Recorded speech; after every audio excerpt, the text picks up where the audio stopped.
Au cœur de ce Master Club édition 2024, nous sommes avec Philippe Leric, directeur associé chez Talent. Bonjour Philippe. Bonjour, Alors, Fanny. bonjour. Alors, en teasing d'une table ronde que vous allez donner en février prochain sur la thématique comment devenir un acteur de l'assurance augmentée, on insiste sur la notion de augmenté. Un an et demi à peu près après l'explosion de ChatGPT et 5 ans après le prix Turing français, j'aimerais savoir quels sont les vrais usages de l'IA dans le secteur de l'assurance. Alors ça, c'est une partie de la question auquel on va répondre effectivement au mois de février. Mm.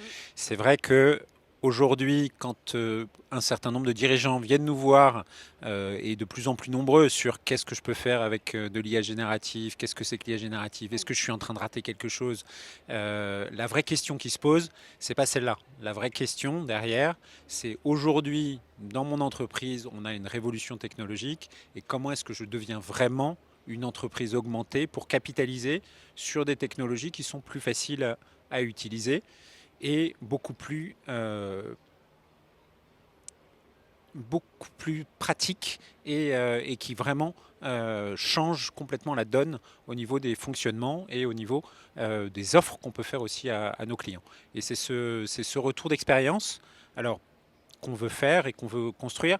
Il se trouve que d'autres secteurs que l'assurance ont bien avancé, ont beaucoup plus avancé, et même au niveau de la relation client.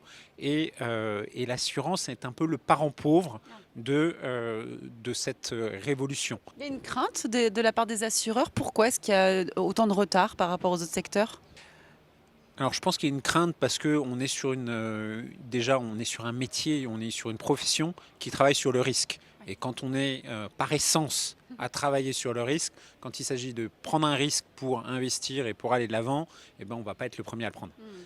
Ça, c'est ça, c'est le premier élément.